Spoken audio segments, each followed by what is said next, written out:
Assalamualaikum, selamat pagi. Dah sarapan ke? Hari ini Aunty Sami nak tunjukkan cara menyediakan satu jenis sambal kering yang kami panggil sambal sedap. Bahannya adalah bawang besar sebanyak 4 biji, ikan bilis sebanyak 200 gram, cili kering dalam 5 biji, sedikit garam dan 1 sudu tepung beras, minyak untuk menggoreng. Sekarang saya akan kupas bawang besar ni. Kalau perempuan nak gunakan bawang kecil pun boleh. Tetapi saya lebih suka menggunakan bawang besar sebab kerja-kerjanya cepat dan kita akan dapat hasil yang banyak. Sekejap je kita akan dapat banyak. Kalau kita guna bawang kecil nanti kita nak kupas lama, tapi rasanya lebih kurang saja. Selepas dikopek, bawang besar tadi jangan dibasuh. Sebab apa? Bila dibasuh dia akan basah. Nanti semasa kalau bawang ni dalam keadaan basah, semasa kita menggoreng nanti dia akan melekat di antara satu sama lain. Seboleh-bolehnya kita lap saja bawang ni. Kita lap untuk buang kotoran, tapi tak apa. Sebab apa? Dia di dalam kulit kan. Dalam kulit kita dah kopek kulit tu, dia masih dalam keadaan yang bersih. Tengok dia dah bersih dah. Dah bersih dah. Jangan basuh. Lepas dibersihkan, bawang itu tadi dipotong nipis-nipis seperti ni. Kalau boleh kita cuba semasa untuk ni pemilihan bawang tu, kita cuba ambil bawang yang cantik supaya kita akan dapat hasil yang cantik. Selepas kita potong, kita hiris bawang tu tadi, kita letakkan di atas talam untuk dijemur. Dan kalau boleh kita alaskan dengan tisu ataupun kain. Saya lebih suka menggunakan kain. Sebab apa? Tisu kita takutlah kalau ada kotoran-kotoran tisu tu melekat kan. Jadi kita guna kain ni. Kain ni adalah kain yang bersih, yang memang digunakan khas untuk menjemur bahan ni saja. Bagi cili kering, seelok-eloknya kita belah cili tu. Sebab apa? Dalam cili ni kadang-kadang ada kotoran. Ini cili yang keriting ni, yang warna merah ni, daripada kedai lagi kita nampak bersih, tapi dia sedikit pedas. Kalau jenis cili ni pun ada grade dia. Ada yang kuning kan, kita ada yang macam rosak-rosak kuning tu, yang itu dia kurang pedas tapi macam banyak habuk. Saya suka guna cili yang ini. Dia agak keriting, tapi kalau kita tak buang bijinya, dia akan jadi terlalu pedas. Jadi saya belahkan dia, dan kita semasa membasuh nanti, mana-mana biji yang jatuh tu biarkan je. Kita akan gunakan kulit cili ni saja. Dah siap menggunting. Puan-puan, sekarang saya nak basuh cili ni. Kita sepatutnya disingki, tapi di sini pun bolehlah, saya cuma nak tunjukkan. Jadi yang biji yang tanggang ni kita tak perlu gunakan. Kita ambil kulit cili ni saja, sebab cili ni sudah cukup pedas.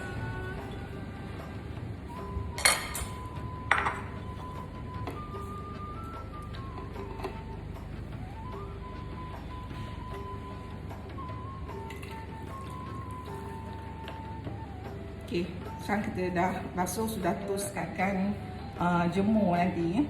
Bagi mereka yang ada oven, boleh masukkan, dipanaskan dalam oven. Contoh bawang dan cili tadi. Sebab lepas ni kita akan pergi jemur untuk keringkan air bawang dan cili. Sekarang cili dengan bawang ni kita jemur di bawah cahaya matahari. Cili ni mungkin kita kena jemur selama 4 hari untuk dapatkan dia betul-betul masak rangup. Dan bawang ni cukup dengan 1 hari kalau cuaca panas. Inilah rupanya bawang yang telah kering, yang telah dijemur seharian. Bawang yang telah kering tadi dimasukkan dalam bekas dan telah dicampurkan dengan 1 sudu tepung beras dan 1 sudu kecil garam. Dan kita gaul-gaulkan dia. Dan kita letak ke tepi, biarkan dia selama setengah jam sebelum digoreng. Cili kering yang telah dijemur tadi dah didapati betul-betul kering. Kotorannya pun tadi kita dah basuh sebelum kita jemur, dan biji dia pun dah tak ada sebab cili ni sangat pedas. Jadi kita yang ini kita potong-potongkan dia, masukkan dalam pengisar kering. Nanti kita blend dia. Sekarang ikan bilis dan bawang yang telah disalut dengan tepung ini akan digoreng. Jom kita goreng. Sekarang kita akan masukkan minyak agak-agak cukup untuk menggoreng menggoreng ikan bilis dan bawang, dan kita panaskan minyak tu pelan-pelan.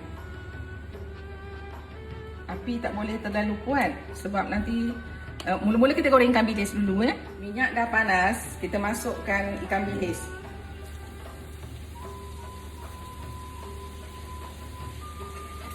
Kita biarkan dia sehingga agak-agak kekuningan. Ikan bilis ni sudah agak kekuningan, sekejap lagi kita boleh angkat. Biarkan sekejap lagi.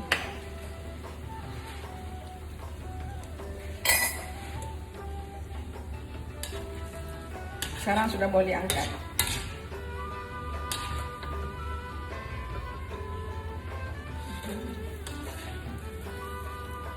Angkat, kita letakkan di dalam penapis. Tapiskan dia. Tadi kita dah habis goreng ikan bilis, sekarang kita goreng bawang pula. Bawang tadi yang telah disalut dengan tepung beras dan telah dibiarkan selama setengah jam tadi.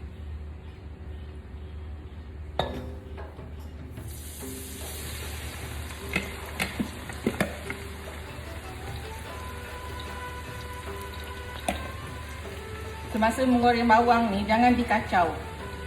Biarkan dia di dalam kuali dan kecilkan apinya. Sebab apa, bila kita kacau selalu, dia akan menjadi bertaut. Bawang ni akan bertaut. Tak perlu kacau, biarkan je. Kita tunggu sampai dia agak kuning. Puan, sekarang bawang ni sudah nampak agak kuning. Bolehlah kita kalih-kalihkan dia. Yang biasanya bahagian yang tepi-tepi ni dia akan garing lebih dahulu. Dan kita kalih-kalihkan supaya dia akan garing sama rata. Dan kita biarkan lagi. Biarkan dia sampai dia kuning keseluruhannya. Sekarang nampak dia sudah cukup garing, jadi kita boleh angkat dia.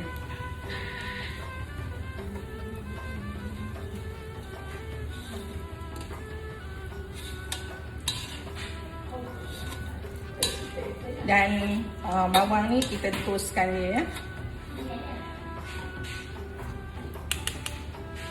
Dia dah cukup garing.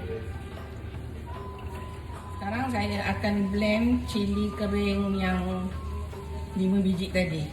Yang cili kering ni tadi kita telah jemur kan.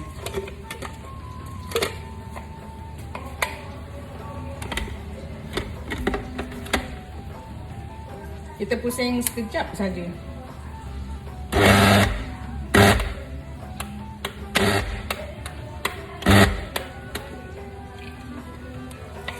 Masukkan bawang dan ikan bilis yang telah ditoastkan tadi bersama-sama dengan cili yang telah di blend tadi ke dalam bekas dan digaul sama bagi biar sekata. Dan bahan ini yang dah siap ini kita biarkan sejuk sebelum dimasukkan di dalam botol yang penutup kedap udara. Bahan yang tadi, kita tambahkan sedikit gula untuk menambahkan sedap, lebih sedap. Dan kita kacau-kacau dan kita pencangkan dia supaya dia lebih sekata.